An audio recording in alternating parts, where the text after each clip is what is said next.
Okay. Okay, we're ready to begin. Good afternoon. My name is Joyce Ehrmann. I'm the treasurer of Courtepointe, Quebec. Our speaker today is Dominique Ehrmann. Happy International Quilting Day and happy spring. I'd like to thank everyone for participating in this Zoom event. If you have any questions during this webinar, please use the Q&A at the bottom of your screen, and I will try to answer you or interrupt our speaker. She has given us permission to interrupt her and welcomes it if you want. I'm so excited about our presentation today by an extremely talented textile artist. I was introduced to her work during my very first guild meeting. She was the guest speaker that night about 14 years ago at Loose Threads Quilt Guild. And so, Dominique Ehrmann, please begin. Thank you. I'm touched by your presentation, and I'm glad to see you all this afternoon. It's nice to see you. I want to tell you also Happy National Quilt Day. It's a very special day, and because it's also the first day of spring and a beautiful day in my area too. Today my presentation is going to be divided in two parts. I thought of explaining who I am by the angle of the imagination. At first, I thought it would be easy because it's quite near me, but it's also a bit intimidating because it's near me. So I will do my best to show you.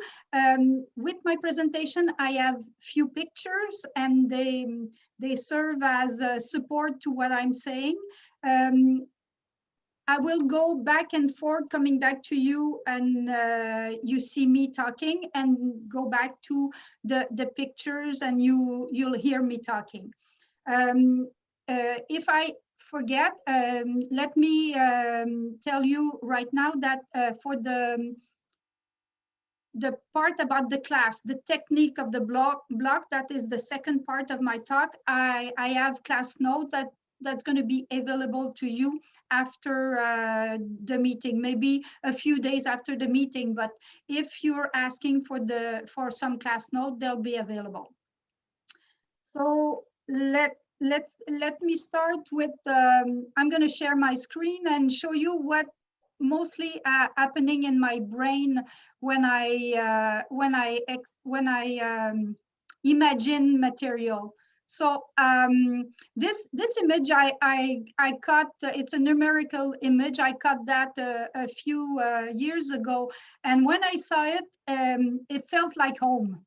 When I imagine things, I imagine them in color, in 3D, and I can even move the image in my head and see it from all its sides. I'm gonna come back to you.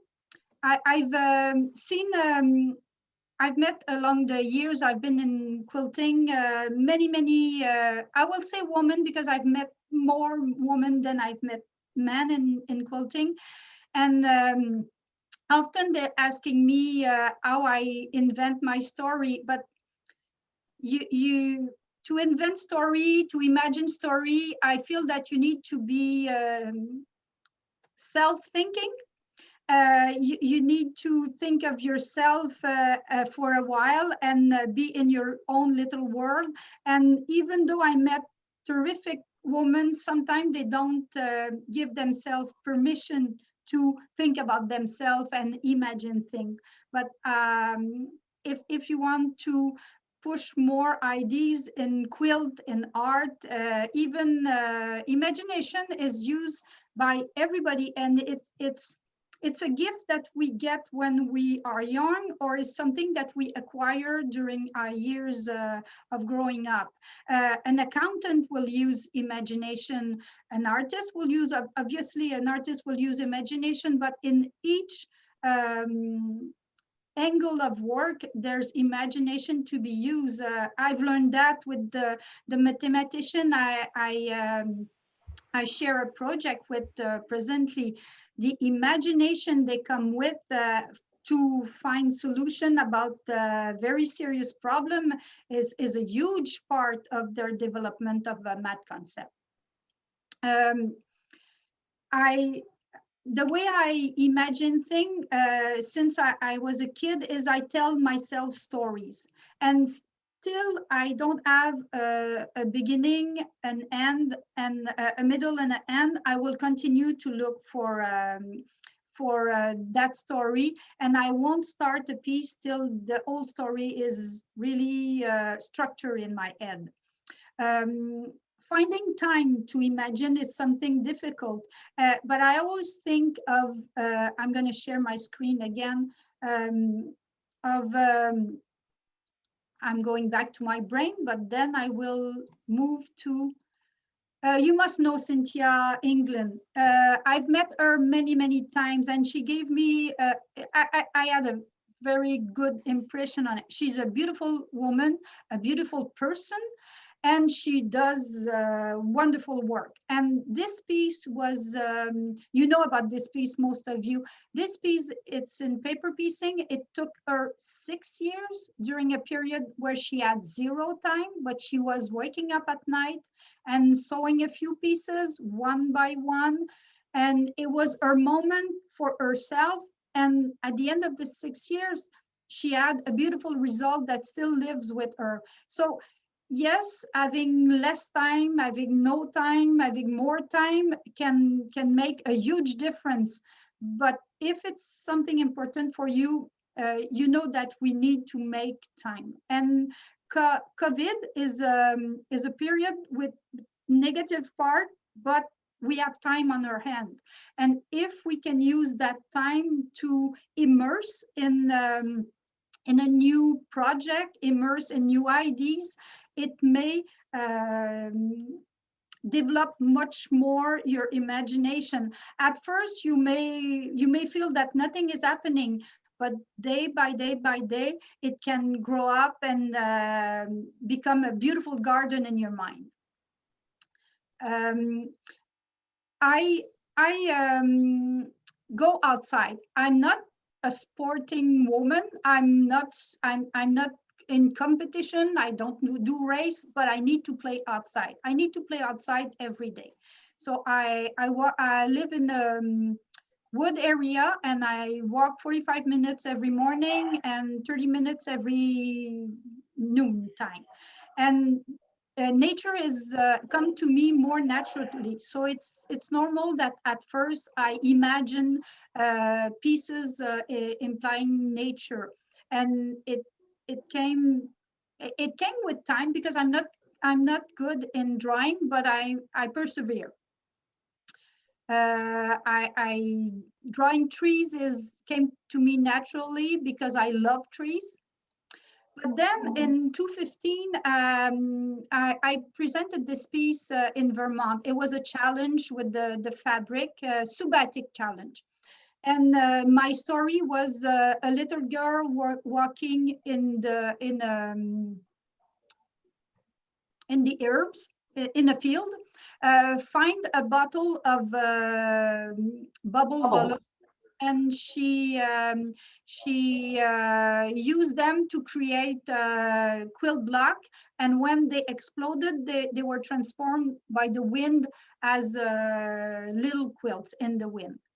And when I wanted to draw the bubbles, I got stuck. I was not able to create light and shadow. So I was not able to create in a drawing a bubble, and that frustrated me.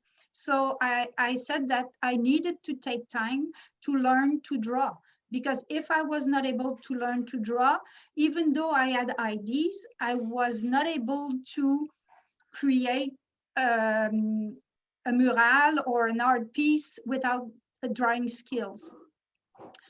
I'm very bad in a class. I'm very bad sitting and listening to a class. So that is the reason I'm mostly self-taught.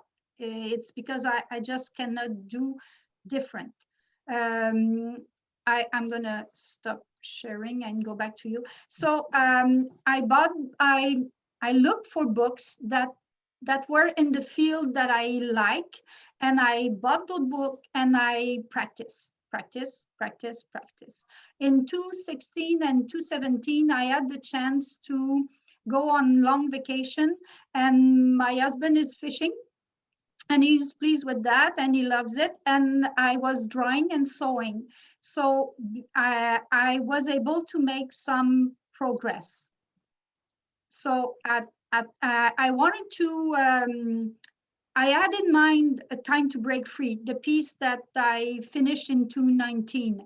But to learn to draw what I had in mind, I needed to practice. And I'm very bad. This is my first sketch of Time to Break Free. The story is not built yet. I have people, I have quilt, but I don't know where they come from and where they're heading. So I don't have a story. This is a second, and she seems to fled something, and I'm not fledding. I say I'm not because I'm very near my stories, even though they don't have a representation of myself. I'm the one creating them, telling the story, so I'm quite near to my pieces. I continue to observe and try to reproduce and imagine the world as I see. I didn't see that hill that way, but that's the way I imagine it. And then I progress. Months and months of practice, I started to progress and to be able to slowly start to draw. And all that is to make sure I'll be able to do more quilts.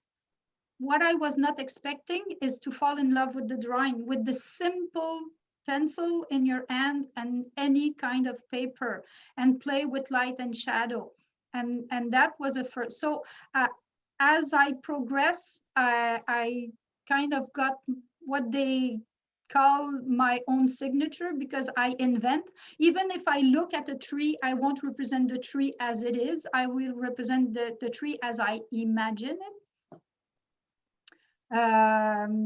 That house is a mix. I call them my paper quilts, because you see the pattern of some quilts. You see the flying geese here. Mhm.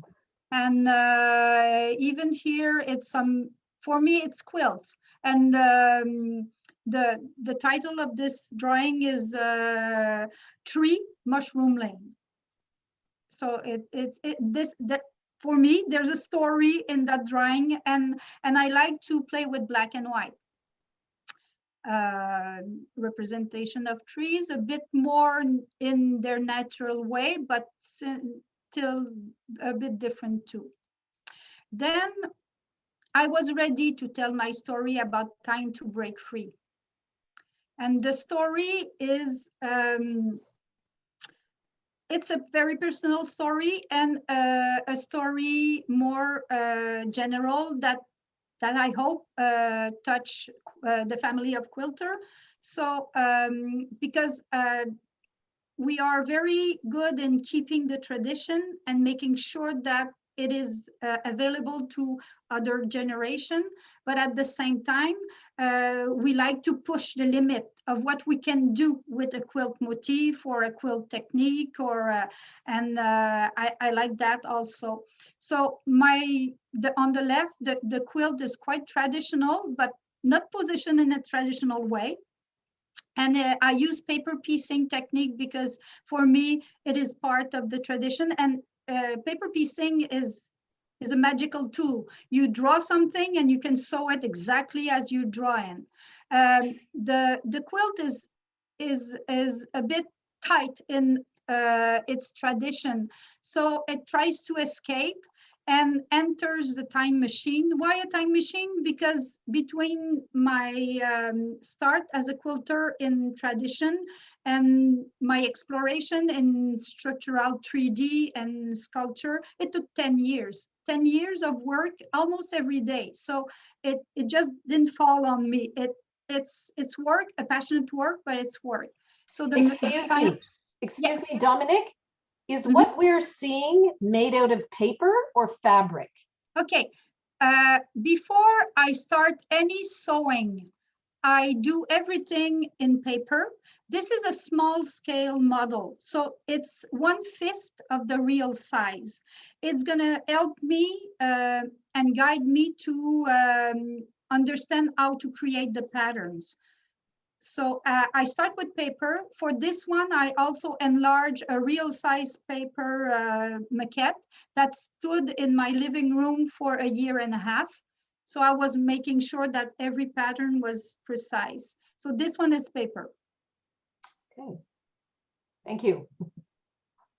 And so my drawing, in improving my drawing, I was much near what I was imagining to what I was making. So to transform that into a real piece, I start with drawing and then patterns, and then I have the real piece of the girl and the fox.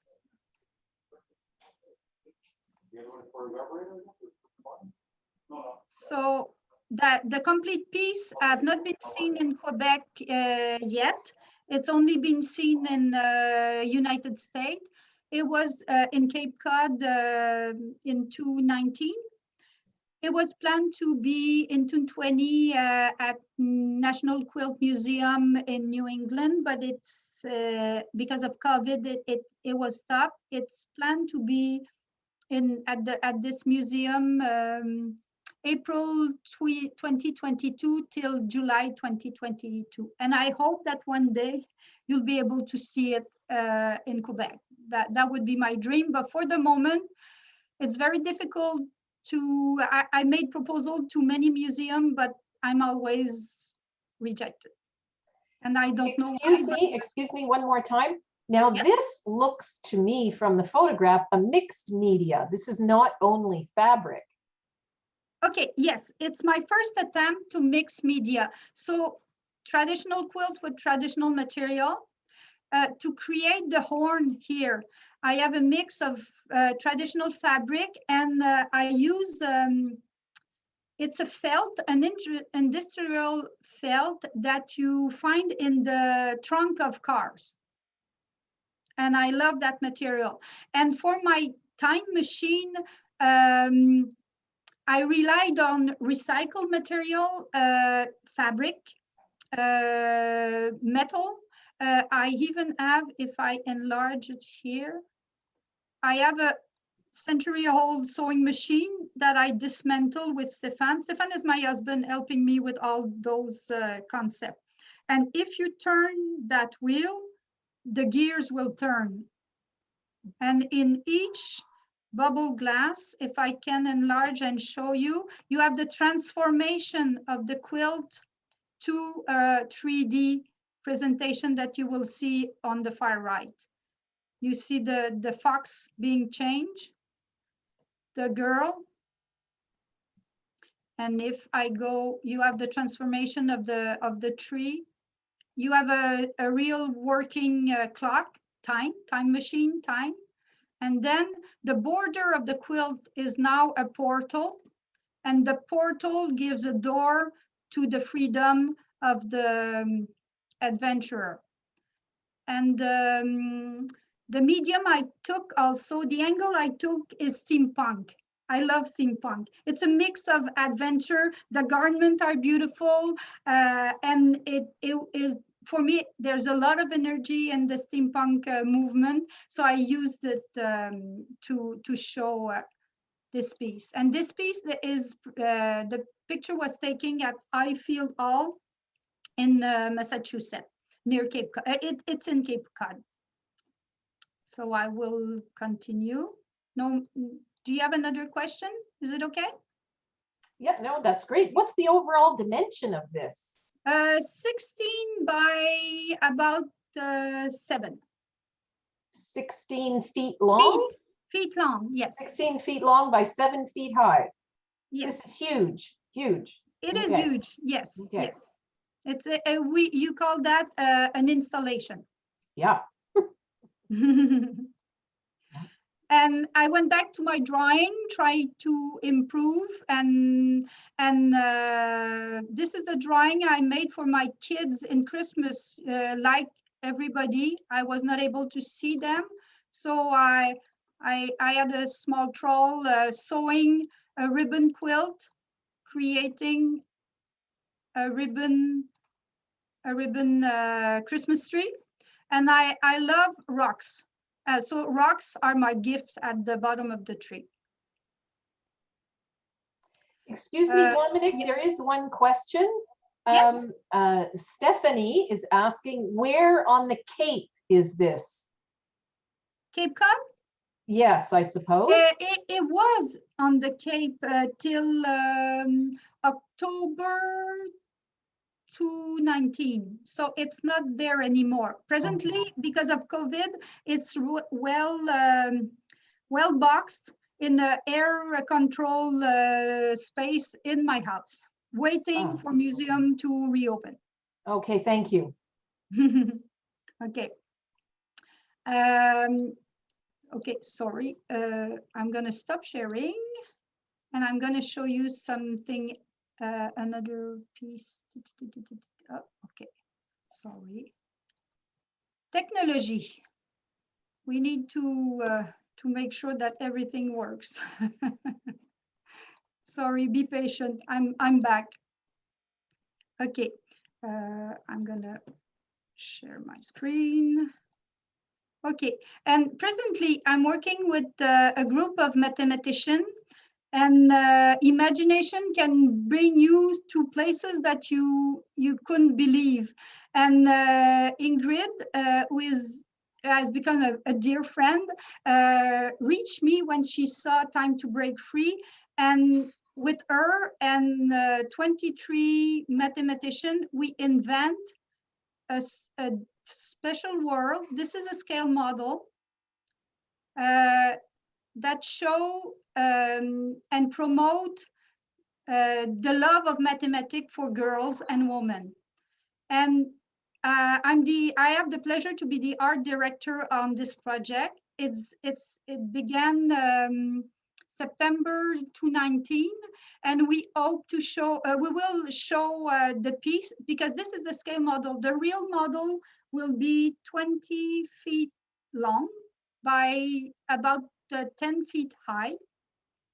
You have light projection, you have about more than 200 small element stories, and everything is about math on a low level for young people, but on a very, very high level for mathematicians that will know where to look for. I've been learning so much on this project, and it's it's an experiment of a lifetime, and it's quite special that a piece of fabric with thread and needle can bring you up to what I'm doing presently with that group. And so if I can conclude my presentation about imagination, keep dreaming, dream strongly, be crazy, but work seriously, and you never know where it will get you. So I will conclude this part. And the second part is more practical. It's tricks and patterns to create using the geometry of blocks. Yes. Yes, it's true. Merci, Louise. The quilt in at my back, it was finished a few days ago, Friday. It's a quilt that's going to be in the installation. It's all about cryptography, encoding, and secret messages. We have historical ones. We have known by most people like semaphore or Morse, and we have very high-level encoded message. Like it may be difficult to see, but here you have a message in binary. You have all the ones and zero, and I stitched them all one by one. I have, I think, 207 binary message on this one. So this is going to be one element of this big installation that I talked to you about.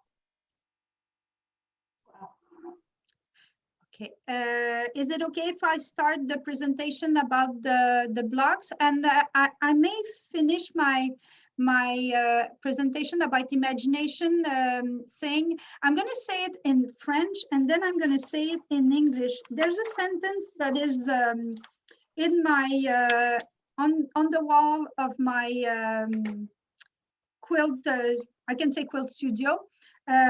It's je n'invente rien, mais ce que j'imagine m'appartient.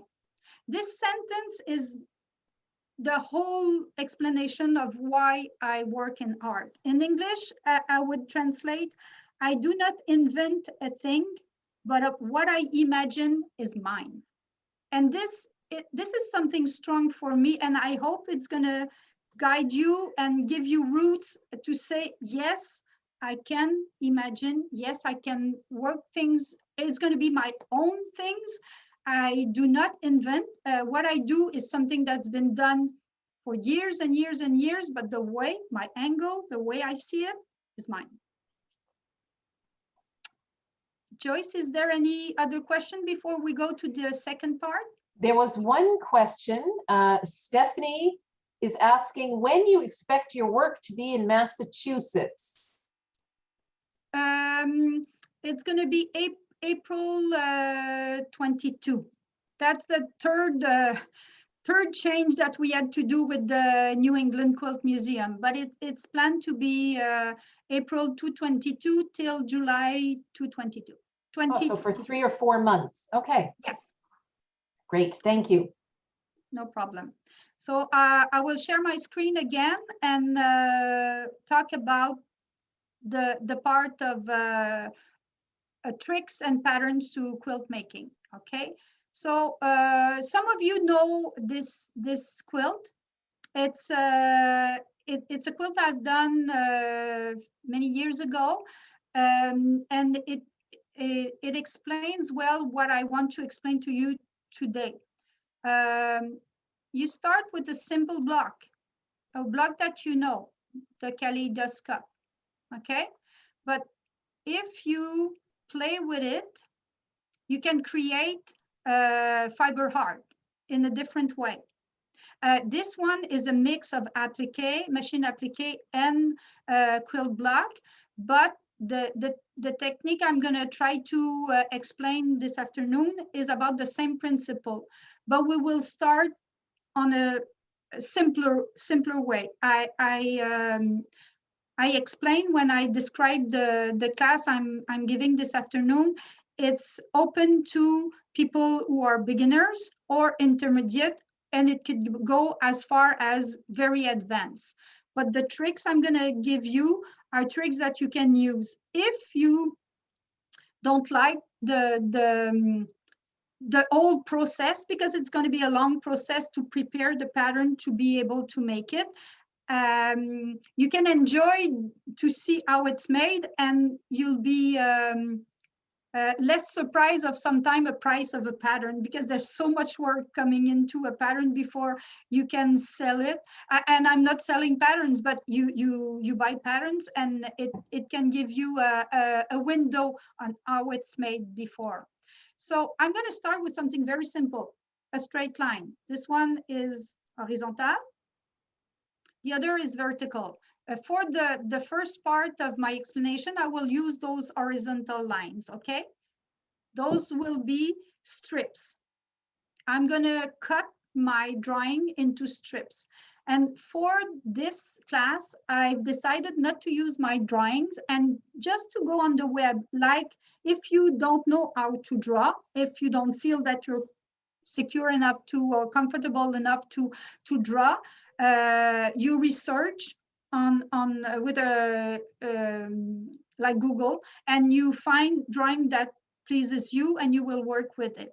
So the drawing I found is this one. Why is it so small? It comes in that size. So I'm going to enlarge it to show you. And when I enlarge it, you see pixel.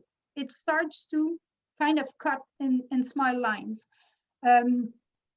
This, if I look at the drawing that I picked, it's not too difficult, but it's a representation of a landscape. So I can use that. And I already have prints that can give me a good begin start to choose my patterns of fabric. If I use the line to divide that drawing horizontally, I will be stuck with a lot of difficulties. But if I cut my patterns in vertical lines, strips, it's going to be quite easy to piece it. Okay, easy as a quilter, not easy as easy. I'm gonna, okay. So step 2, I enlarge the drawing just so it will be workable for me. At this moment, I didn't decide of the size of the piece I want to make, but I can decide at that point. For the explanation, it's going to be a quilt, okay? It's a pattern of a quilt, not a quilt, for a single size bed, okay? So about 70 by 85. But I can enlarge it with borders as big as I want. So first step, I go to my your light box. Light box. Light box, thank you. To my light box, and I start drawing. Okay, so I use a pencil at that point because if I made any errors, I will be able to erase them. And all I do is I trace. So no need to know how to draw. I come with that result. Okay. For the moment, it's not exactly how I will do it, but I have all the lines I need to make choice. I decide to frame it at least to add one border, okay? Because to create the bed size I need that border.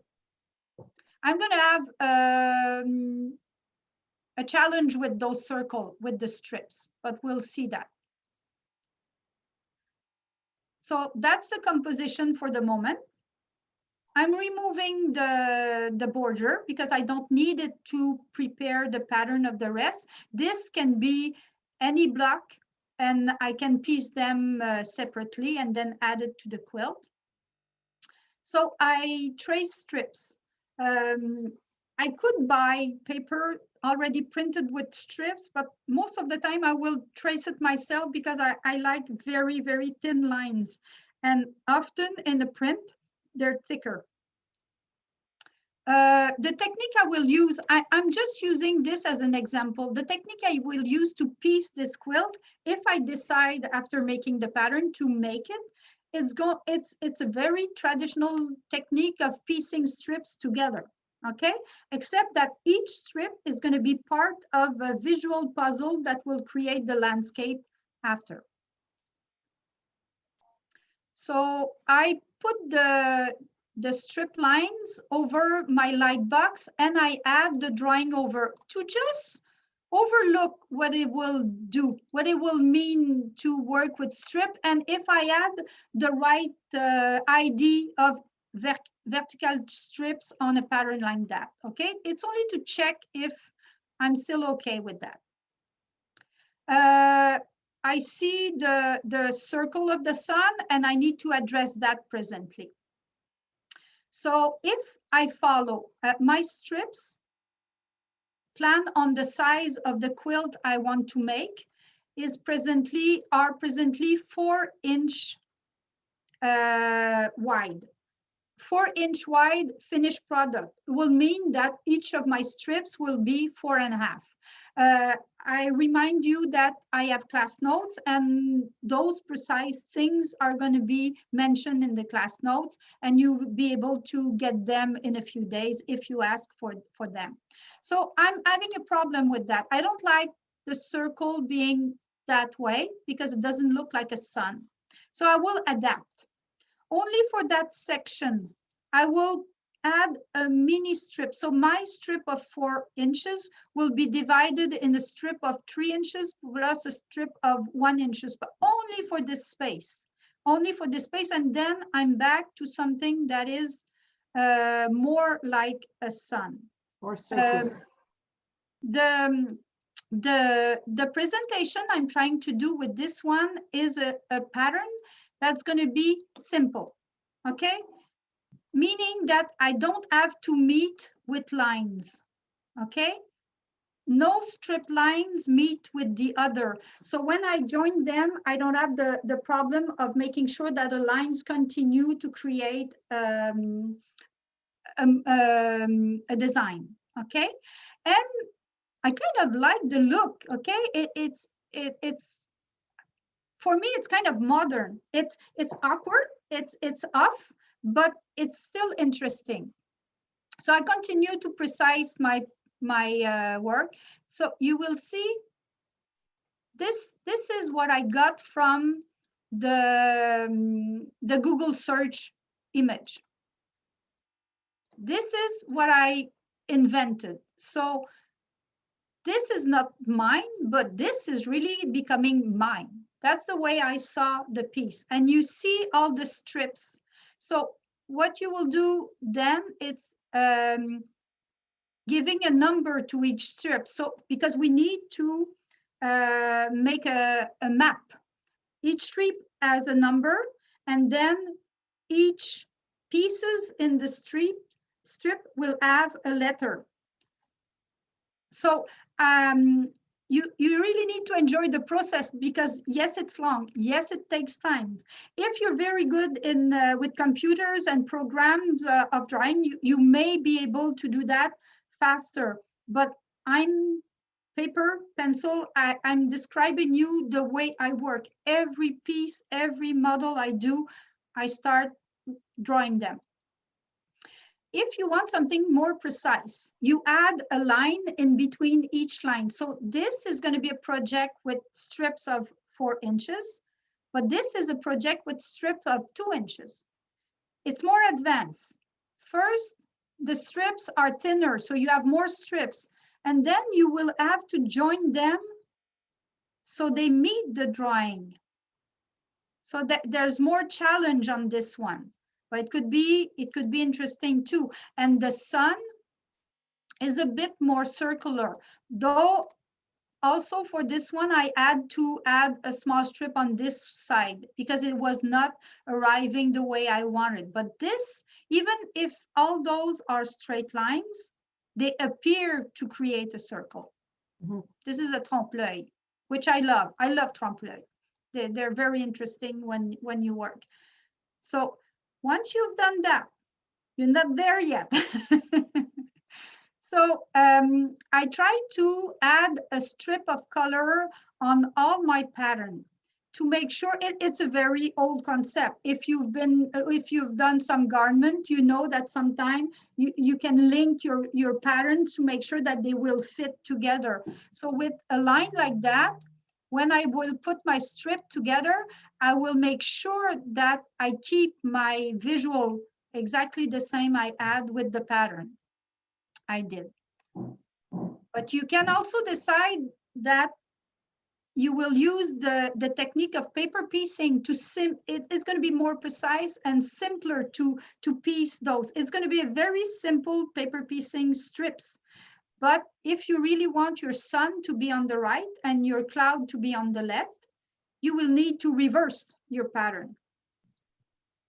Because paper piecing is always, the fabric is sewn on the unprinted side. You need to see the print to be able to sew over it. So if you don't mind to have the sun on the other side, you keep the pattern as it is. But if you mind, you need to reverse the pattern at that time. And if you've done some paper piecing, you know about that. I colored that. I do that all the time. Adding color to my paper drawing, my paper sketch, is helping me in a few ways. It gives me, it shows me the balance of my drawing, if it works, if it fits. And if I have to go and buy or pick fabric in my stash, I compare the fabric to the drawing I've colored. So it's helping me to audition fabric. The strips, they will look like that. Like this is strip number 4. Section A, a small sewing line, section B, another sewing line. So you have blue, white, you go back to the blue, and then it's a part of the mountain. So it's kind of, it appears red, but it's kind of brownish color. E, you're in the green, another kind of green, and you go back to the same green as the E, and you finish with strips, part number H. And you will build all your strips the same way. And at the end, you will bring them together, 1 with 2, 1, 2 with 3, or you can group them, 1, 2, and then 3, 4, and then you piece them together to get the whole thing. If you go backward, you need to reverse. So that's an example of a reverse pattern ready to be cut and to be sewn into a quilt that's going to be then show the other way. So for the moment, I'll stop sharing. That's the first step. We only use lines. We didn't use any complicated geometry. We only use line, but it's going to be the same way for each geometry that you pick. It's going to be picking a subject, enlarging the pattern, and if you do it paper piecing, then you need to enlarge it to the size that you want the final project. That's the principle of any paper piecing piece. If you have one block, all the same size, it's easier. But if you want to go with a fiber art or visual art, you need to have a cutout, like a puzzle of your drawing. So I will continue. Is there any question before I continue? Is it okay? Okay. Right so now, there are no questions. Okay, so we're up to a square, which is a very simple block, but a very interesting block to work with. And the choice I've made, I went back to Google search, and I took the profile of a woman. Okay, so it's quite simple in a way that it's one contour. It could stay black. It could be a background of many colors and the profile stay as a silhouette in black. It could be reverse. It could be a background of black and the profile of the woman in many colors or many prints, showing her personality. So it's open to your imagination. This pattern can be simplified, or it can be more advanced. You can decide at the beginning that all those white mesh of hair will be appliqué after. It could be machine appliqué, it could be hand appliqué, but it could be appliqué. So you're left with only the black contour with no details. Or you can keep it all those, and they're gonna be pieced with the technique of paper piecing in each squares that you will build. For the demonstration, I'm keeping the white mesh. So first thing I did is I'm going back to my light box, and I will trace it. If I don't have a light box, I can go to a window. If you have a glass table for the garden or inside your house, you can put a light under, and it's a wonderful light box. It's been only a few months till that I have a light box. Before that, I was always using the window or a table with a lamp, and it works very nicely. So I trace, and if you're not comfortable with tracing curves, I encourage you to make just small lines, small lines, and it's going to be easier for you to trace over instead of long line. It's like little step instead of big ones. So this is the size I'm working with presently. This is my drawing, and it's becoming my drawing, but it's not a drawing that I did from scratch. So this is the first step to create the squares, the grid square, but it could work like what I explained before with the landscape. It could work if you only use strips, and it could be very interesting. I see music when I see those strips. I see guitar chords. I see a musical partition. So it could be a mix of her hair or musical. So it could be the beginning of something interesting and more personal if it talks to you. I could use already gridded page, but as I mentioned for this example, it was simpler for me to trace them and clearer for you to see it from pictures. So this is the square grid, okay? And you will have to put a number on each square because you need to map this and you need to be able to piece the right square at the right place. But you have many squares that are going to be quite simple to create, to piece. You could decide to have long strip, but I like to keep the square because you will have a texture to quilt at the end if you build the whole piece with square. I have 29 squares by 29, and I've decided that each squares would measure 2-inch finish, so 2.5 by 2.5. It could create a mural of 58 inches. It could also be the center of a king or queen side bed because it would stand very nicely on the flat part of a bed. For the explanation, I will just concentrate on this part, okay? So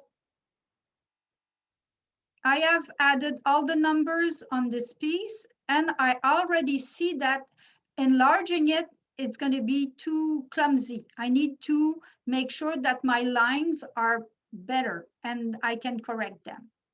So I will trace over with a very sharp ink. I really like to work with pen 005 or even 003. This is also in my notes. Excuse me, Yes. a very fine nib, a fine very, tip. very fine, yes. Yeah. Because if I need to enlarge it bigger after, they stay quite thin and quite precise.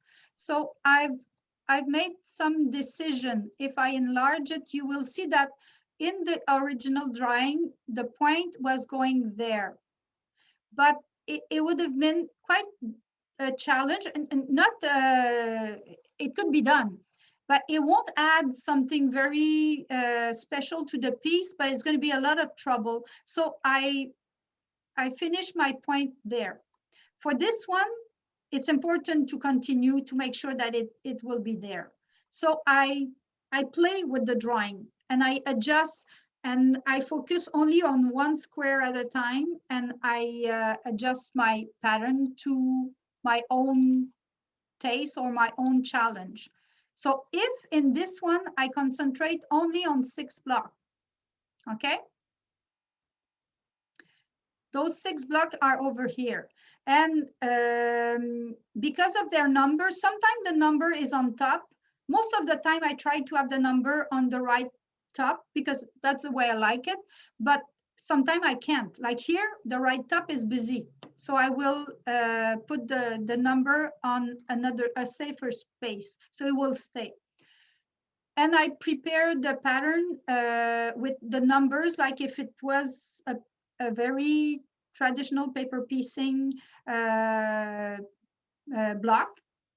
So if I go to I concentrate on the 97, I've cut all my pieces and I go to the 97 and 97 to be piece, maybe too large, sorry, I will adjust. It needs to be done like it could be one, my number can be 1, 2, 3, 5, 1, 2, 3, 5 both ways. So it's 1, 2, 3, 4, 5, because there's kind of a small catch here. Okay, so with this two, my line is straight again and can be added, the one can be added to those. But those are very traditional technique of paper piecing. This one is very easy. It's two pieces, 1, 2. Okay, this one is a bit bigger. This one I need to cut to make sure that the catch I have here will be done. So I'm gonna stop sharing and go back. So now you have a line that could be vertical, could be horizontal, and you have a square. And with that, you can do a lot of creation, a lot of very nicely quilt. And if you want to do miniature and your square are kind of 3/8 or 1/4 of an inch, you can do miniature and very precise work. But you could have a block that's 12 by 12 and do a gigantic mural that's gonna blow away many people. But it's the same square, the same technique, same thing. So now that I've talked about that, I'll go to a bit more complex block. I'm going back to the kaleidoscope of the first picture, okay? And as soon as you work with triangles, you will have curves appearing and movement and many possibilities, much more possibilities. A bit trickier to piece, but very interesting. So based on that, you could go work in a different way. So I took the grid and the block is always the same, okay? So it's still a kaleidoscope, but my fabric are different. Each block are unique. And because they're unique, I can play with them. This is a circle. A circle is obtained with 1, 2, 3, 4, 5, 6 square block. I have a very nice cavalcade or it's farandole. That's the word in French that I was looking for, but I don't know in English. Like people end by end making a circle. And I have a star, and those are all made with the same block, just different fabric on the block. This piece was done at a summer camp I gave every summer, and then in guilds, and many guilds tried the pattern, and I kept teaching that class, and it's always a fun class to give because we're playing with colors, we're playing with one block, one size. It could be, if your block is 4" like this one, it's a baby quilt or a mural. If your block is 8" it's a bedspread. It could be bigger than that, but it's only the size of the block that changed. The combination, you can play with it as well as you want. If we go a bit farther and we understand that we can play with the grid, we can use the grid without a drawing and invent a drawing over directly on the grid. And we can play with it and place the color and place the number and have fun. Even if we don't know how to draw, we can put a picture under and just try to follow some lines. And the lines are the contour of the kaleidoscope block. And this becomes the pattern for a quilt. And if we want to dream farther, there's no limit. We use the triangle and we play with the triangle, and the triangle is a shape that can move many ways. We have the hexagon there, but we can have lines, we can have the diamond, and it could be a start of a great drawing. And it could also be something as crazy as that, but it still is lines and a technique of paper piecing that could work. And it's geometry that is diverse, but it's still a grid with a design over and a future quilt. So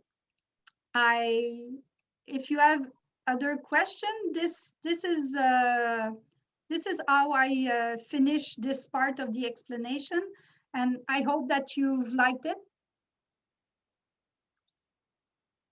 There are no questions presently. I think we're all a little dumbfounded right now. I am.